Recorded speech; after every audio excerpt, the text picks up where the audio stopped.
These are the waters of Catalina, a tiny island 20 miles off the coast of Los Angeles, California.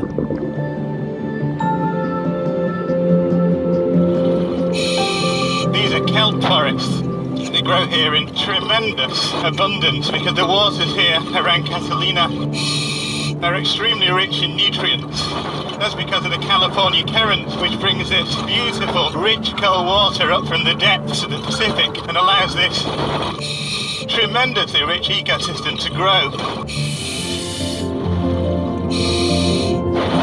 Just remarkable place.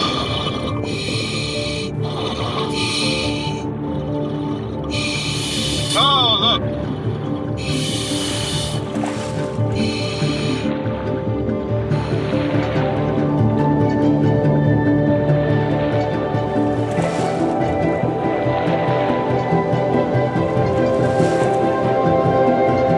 But I'm not here to marvel at these kelp forests, beautiful as they are. I'm here to search for a little animal that lives not in this forest of nutrients, but out there in the muddy ocean floor.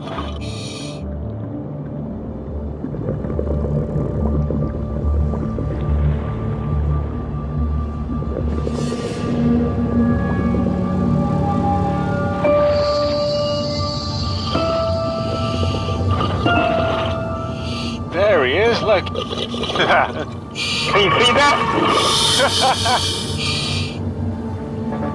Camouflaged in its burrow on the sea floor, the mantis shrimp is a seemingly unremarkable creature.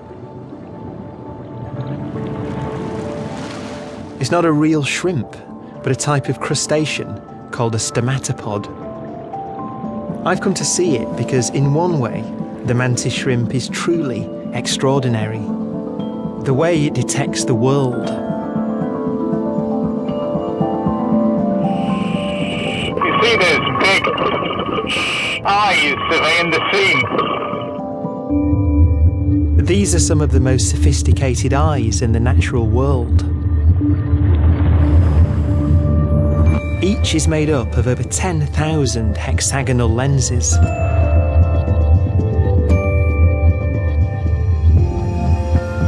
And with twice as many visual pigments as any other animal, it can see colours and wavelengths of light that are invisible to me. These remarkable eyes give the mantis shrimp a unique view of the ocean. And this is just one of the many finely tuned senses that have evolved across the planet.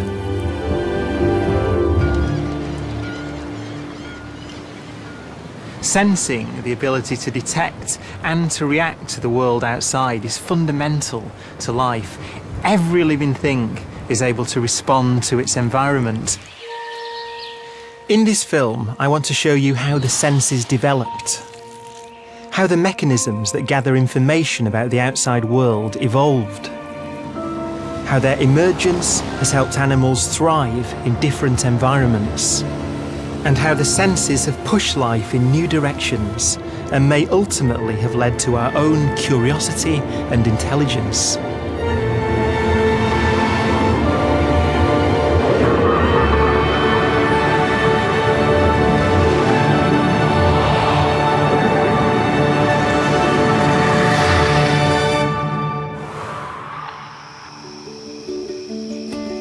If you feel lost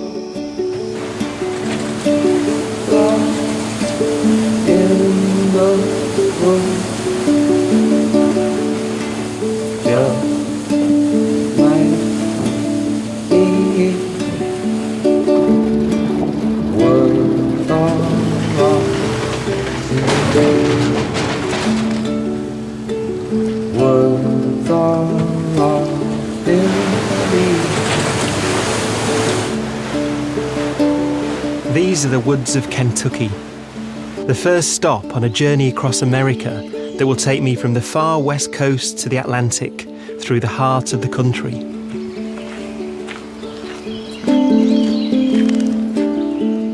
It's the animals that I'll find on the way that will illuminate the world of the senses. And I'm going to start by going deep underground.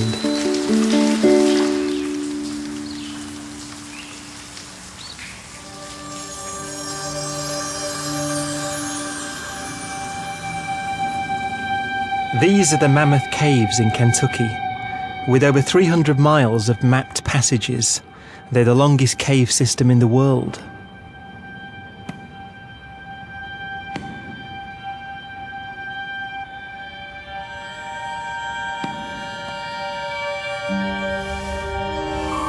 But this is also the place to start exploring our own senses.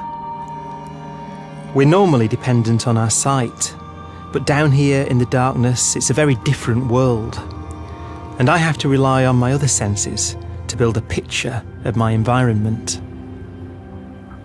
Now it's completely dark in this cave. I can't see anything at all. You can see me because we're lighting it with infrared light, and that's at a wavelength that my eyes are completely insensitive to. So as far as I'm concerned, it is pitch black. And because it's so dark, your other senses become heightened, particularly hearing. It's virtually silent in here. But if you listen carefully, you can just hear the faint drop of water from somewhere deep in the cave system. You'd never hear that if the cave were illuminated, but you focus on your hearing when it's as dark as this.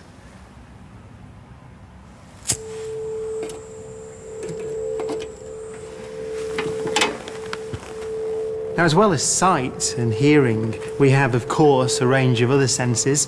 There's touch, which is really a mixture of sensations, like temperature and pressure and pain. And then there are chemical senses, so smell and taste. And we share those senses with almost every living thing on the planet today because they date back virtually to the beginning of life on Earth.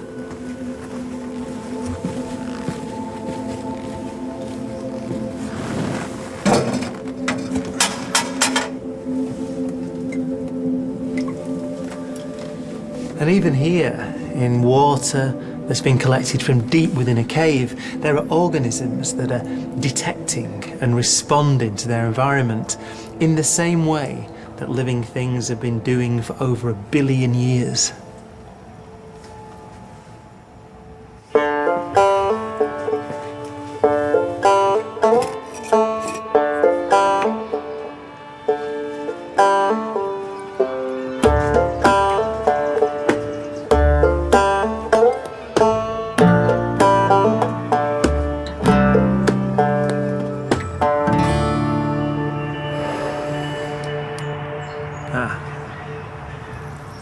There it is. Now that is a paramecium. It may look like a simple animal, but in fact it's a member of a group of organisms called protists. And you'd have to go back around 2 billion years to find a common ancestor between me and a paramecium. Paramecia have probably changed little in the last 1 billion years. And although they appear simple, these tiny creatures display some remarkably complex behaviour. You can even see them responding to their environment. The cell swims around, powered by a cohort of cilia, tiny hairs embedded in the cell membrane.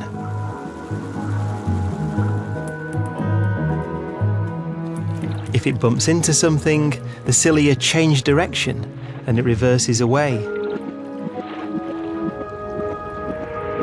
They're clearly demonstrating a sense of touch. Even though they're single-celled organisms, they have no central nervous system, they can still do what all life does.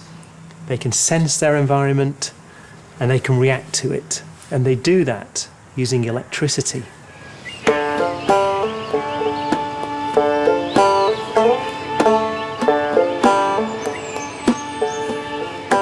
The mechanism that powers the paramecium's touch response lies at the heart of all sensing in animals. And it's based on an electrical phenomenon found throughout nature. An electric current is a flow of electric charge. And for that to happen, you need an imbalance between positive and negative charges. Now, usually in nature, things are electrically neutral. The positive and negative charges exactly balance out. But there are natural phenomena in which there is a separation of electric charge. A thunderstorm, for example. As thunderclouds build, updrafts within them separate charge. The lighter ice and water crystals become positively charged and are carried upwards, while the heavier, negatively charged crystals sink to the bottom. This can create a potential difference, a voltage between the cloud and the ground of as much as 100 million volts. Now, nature abhors a gradient. It doesn't like an imbalance, and it tries to correct it by having an electric current flow. In the case of a thunderstorm, that's a bolt of lightning.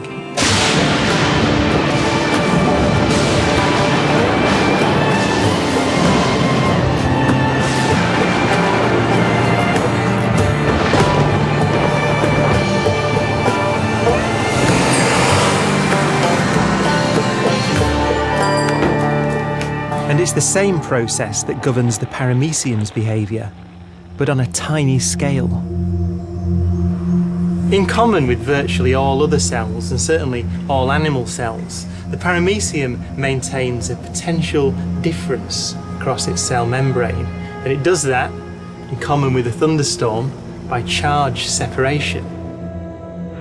By manipulating the number of positive ions inside and outside its membrane, the paramecium creates a potential difference of just 40 millivolts. So when a paramecium is just sat there, not bumping into anything, floating in this liquid, then it's like a little battery. It's maintaining a potential difference across its cell membrane, and it can use that to sense its surroundings. When it bumps into something, its cell membrane deforms, opening channels that allow positive ions to flood back across the membrane. As the potential difference falls, it sets off an electrical pulse that triggers the cilia to start beating in the opposite direction. That electrical pulse spreads around the whole cell in a wave called an action potential. And the paramecium reverses out of trouble. Now, this ability to precisely control flows of electric charge across a membrane is not unique to the paramecium. It actually lies at the heart of all animal senses. In fact, every time I sense anything in the world with my eyes, with my ears, or with my fingers, at some point between that sensation and my brain, something very similar to that will happen.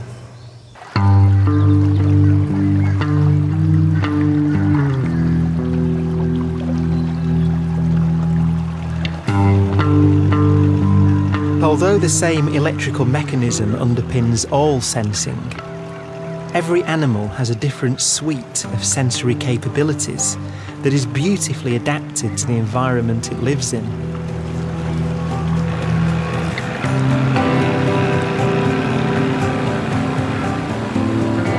This is the Big Black River, a tributary of the mighty Mississippi in America's deep south.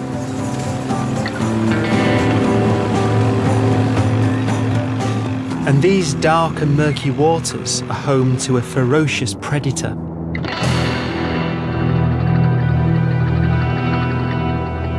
Even though it's impossible to see more than a couple of inches through the water, this predator has found a way to track down and catch its prey with terrifying efficiency.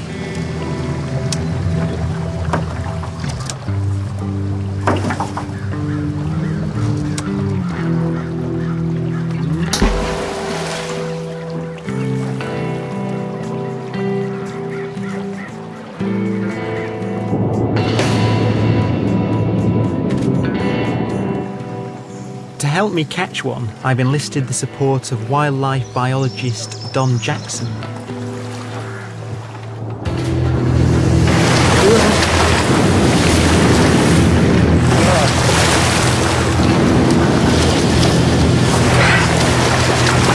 That's big.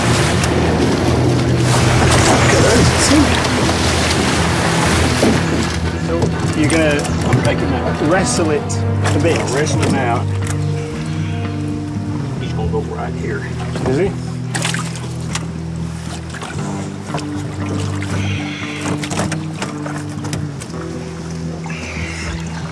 There you go. And he can bite. We'll show you the mouth of this thing. Head on, so you can see what the prey sees when he comes. Anything that'll fit in that mouth, he'll grab it. And yeah. And you can hold him if you just want to put your hands all the way under him. Come all the way. Come all the way. Hold him up close to you. Yeah. How about Well, that? you got him. Yeah. This is the top predator in this river. This is a 25-pound flathead catfish. You see those protrusions from his head. Those are barbels. They sense vibration in the mud on the riverbed. But the most interesting thing about the catfish is that she really is, in some ways, one big tongue. There are taste sensors covering every part of her body, and she can build up a three-dimensional picture of the river by detecting the chemical sense of animals. So her eyes are not much use. As you can see, this river's extremely muddy, but it's the sense of taste that does the job of building up a picture of the world, and that's how he hunts, and he weighs a ton.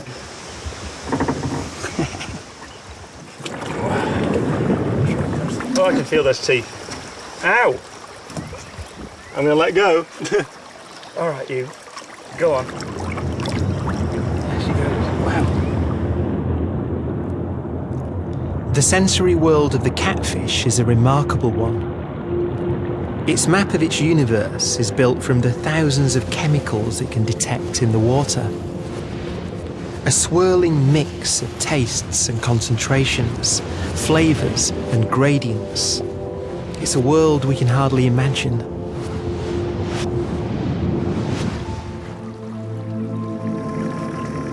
There's an interesting, almost philosophical point here, because it's easy to imagine that we humans perceive the world in some kind of objective way, but that's not the case at all. I mean, think about the catfish. The catfish sees the world as a kind of swarm of chemicals in the river, or vibrations on the riverbed, whereas we see the world as reflected light off the forest, and I can hear the sounds of animals out there somewhere in the undergrowth. The catfish sees the world completely differently. So the way you perceive the world is determined by your environment, and no two animals see the world in the same way.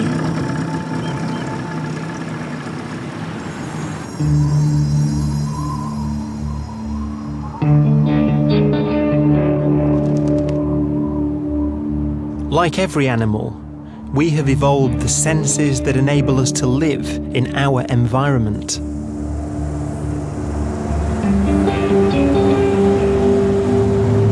But as well as equipping us for the present, those senses can also tell us about our past.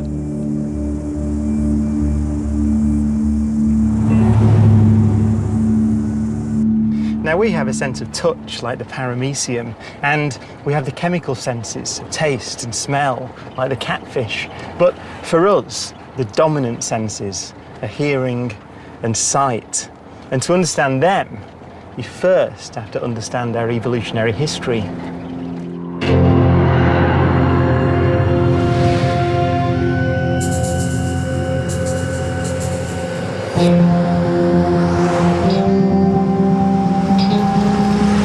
And that's why I'm in the Mojave Desert in California, to track down an animal that can tell us something about the origins of our own senses.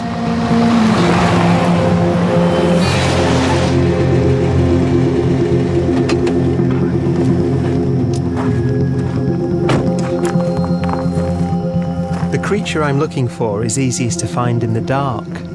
using ultraviolet light.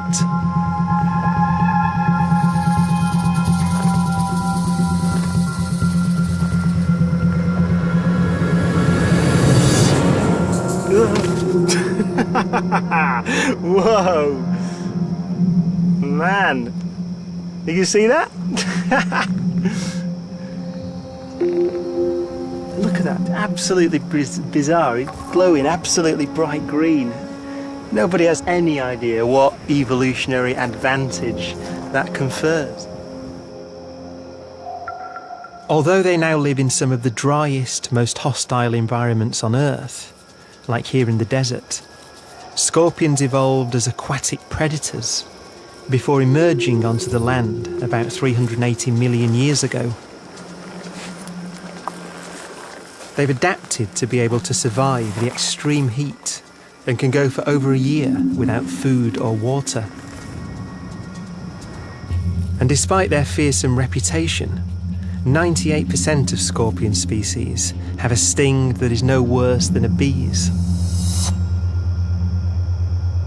But perhaps the most fascinating thing about scorpions from an evolutionary perspective is the way that they catch their prey. You see that he spreads his legs out on the surface of the sand, and that's because he uses his legs to detect vibrations.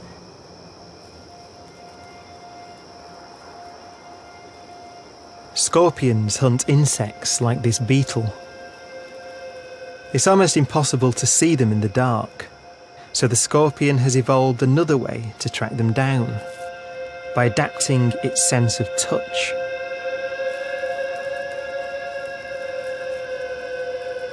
As the insect's feet move across the sand, they set off tiny waves of vibration through the ground. If just a single grain of sand is disturbed within range of the scorpion, it will sense it through the tips of its legs. They can detect vibrations that are around the size of a single atom as they sweep past.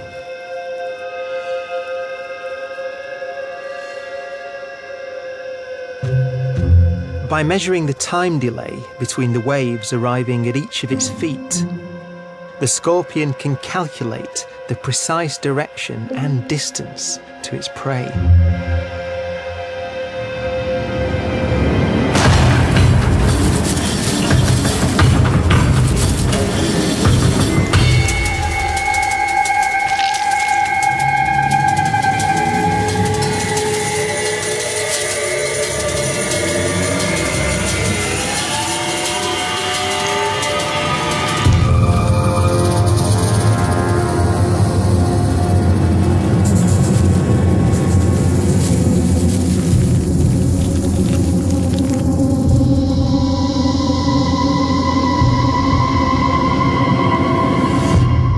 Now that ability to detect vibrations and use them to build up a picture of our surroundings is something that we share with scorpions. While the scorpion has adapted its sense of touch to detect vibrations in the ground, we use a very similar system to detect the tiny vibrations in air that we call sound. And like the scorpions, ours is a remarkably sensitive system. Our ears can hear sounds over a huge range.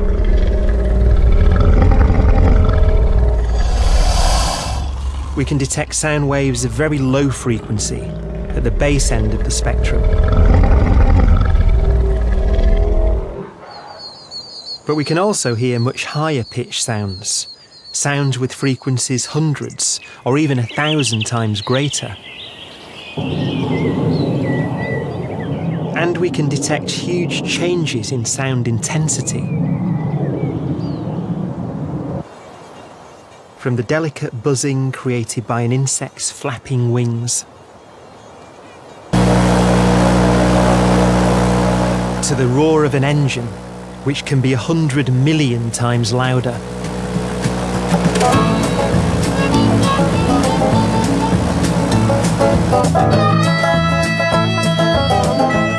The story of how we developed our ability to hear is one of the great examples of evolution in action. Because the first animals to crawl out of the water onto the land would have had great difficulty hearing anything in their new environment.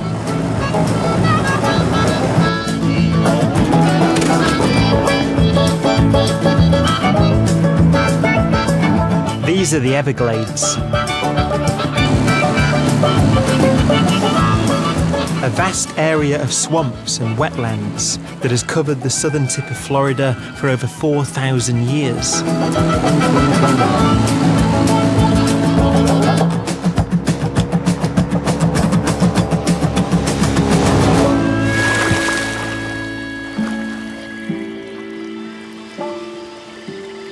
Through the creatures we find here, like the American alligator, a member of the crocodile family, we can trace the story of how our hearing developed as we emerged onto the land.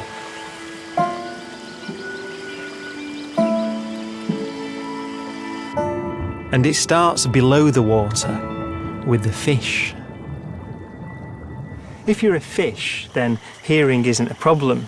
So you live in water and you're made of water, so sound has no problem at all travelling from the outside to the inside. But when life emerged from the oceans onto the land, then hearing became a big problem. See, sound doesn't travel well from air into water. If I make a noise now, then over 99.9% of the sound is reflected back off the surface of the water. It's because of that reflection that underwater you can hear very little from above the surface. And it's exactly the same problem that our ears face, because they too are filled with fluid. So, if evolution hadn't found an ingenious solution to the problem of getting sound from air into water, then I wouldn't be able to hear anything at all. And that solution relies on some of the most delicate moving parts in the human body. If I just drop them? Hang on a second. Oh, I've done it again. Bloody hell.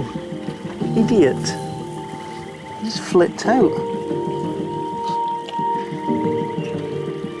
These are the smallest three bones in the human body. They're called the malleus, the incus, and the stapes, and they sit between your eardrum and the entrance to your inner ear, so the place where the fluid sits. The bones help to channel sound into the ear through two mechanisms. First, they act as a series of levers, magnifying the movement of the eardrum. And second, because the surface area of the eardrum is 17 times greater than the footprint of the stapes, the vibrations are passed into the inner ear with much greater force. And that has a dramatic effect. Rather than 99.9% of the sound energy being reflected away, it turns out that with this arrangement, 60% of the sound energy is passed from the eardrum into the inner ear. Now this setup is so intricate and so efficient that it almost looks as if these bones could only ever have been for this purpose.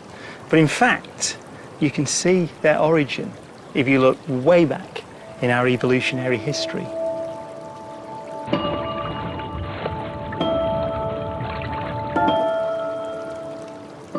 In order to understand where that collection of small bones in our ears came from, you have to go back in our evolutionary family tree way beyond the fish that we see today. In fact, back around 530 million years to when the oceans were populated with jawless fish called anathans. They're similar to the modern lamprey. Now, they didn't have a jaw, but they had gills supported by gill arches. Now, over a period of around 50 million years, the most forward of those gill arches migrated forward in the head to form jaws. And You see fish like these, the first jawed fish in the fossil record, around 460 million years ago. And there, at the back of the jaw, there is that bone, the higher mandibular, supporting the rear of the jaw. Then, around 400 million years ago, the first vertebrates made the journey from the sea to the land. Their fins became legs, but in their skull and throat, other changes were happening. The gills were no longer needed to breathe the oxygen in the atmosphere, and so they faded away and became different structures in the head and throat. And that bone, the hyomandibular, became smaller and smaller until its function changed. It now was responsible for picking up vibrations in the jaw and transmitting them to the inner ear of the reptiles. And that is still true today of our friends over there, the crocodiles.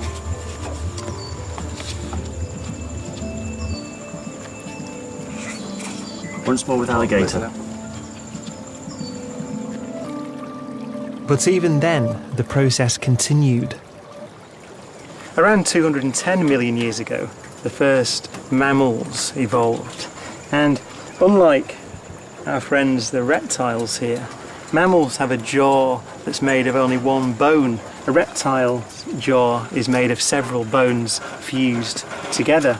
So that freed up two bones, which moved and shrank and eventually became the malleus, the incus and the stapes.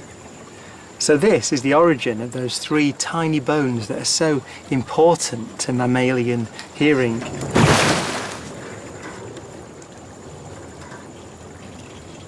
He's quite big, isn't he?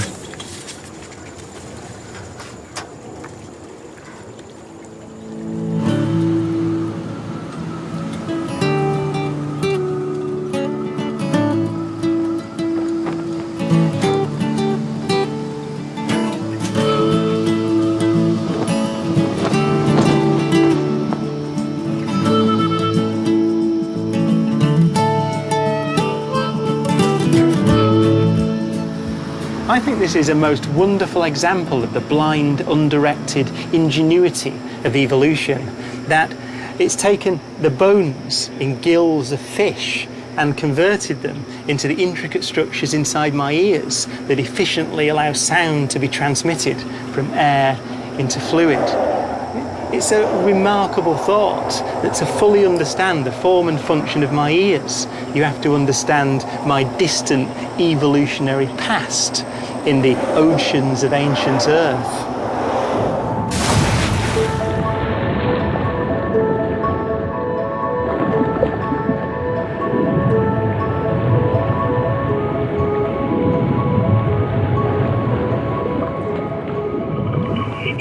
We're hunting for a mantis shrimp. All sensing has evolved to fulfill one simple function: to provide us with the specific information we need to survive. There he is. I might try and grab him. And nowhere is that clearer than in the sense of vision.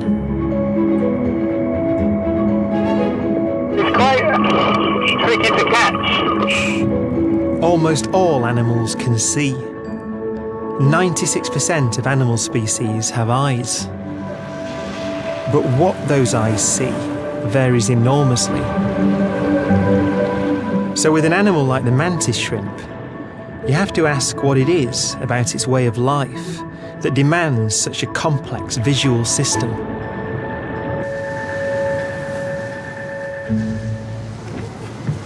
I've got to be very quick and very careful with this.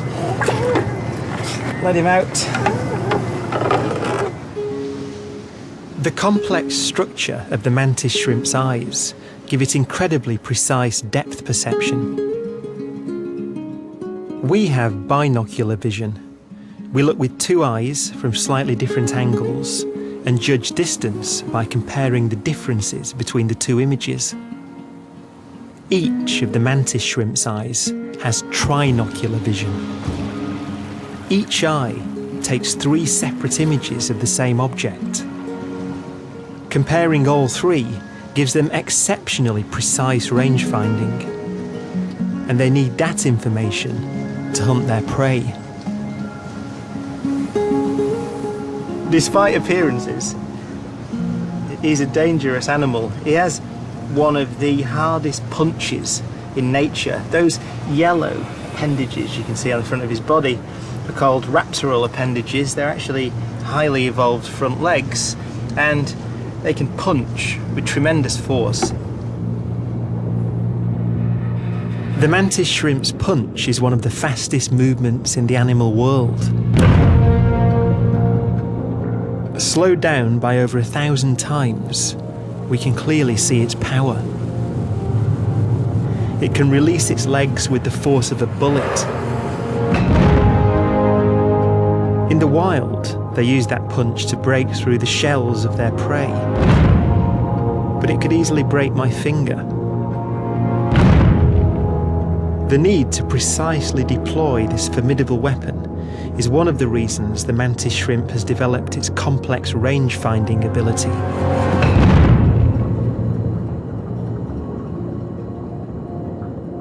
And that punch can also help explain their sophisticated colour vision.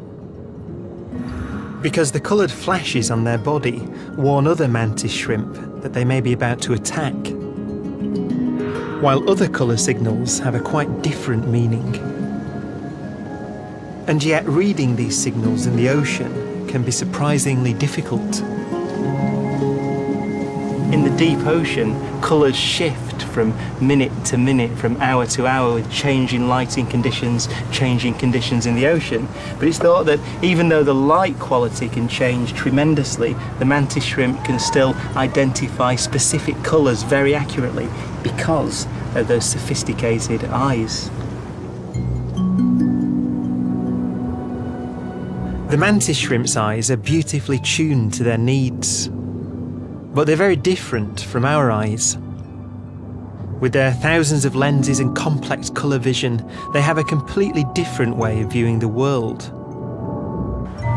And yet there's strong evidence that the mantis shrimp's eyes and ours share a common origin.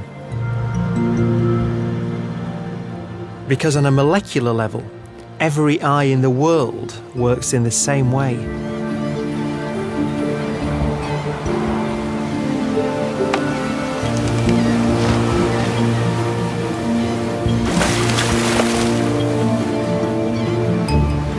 In order to form an image of the world, then obviously the first thing you have to do is detect light. And I have a sample here of the molecules that do that detect light in my eye. It's actually specifically the molecule that's in the black and white receptor cells in my eyes, the rods. It's called rhodopsin. And the moment I expose this to light, you'll see an immediate physical change. There you go. You see that? It was very quick. It came out very pink indeed, and it immediately went yellow. This subtle shift in colour is caused by the rhodopsin molecule changing shape as it absorbs the light.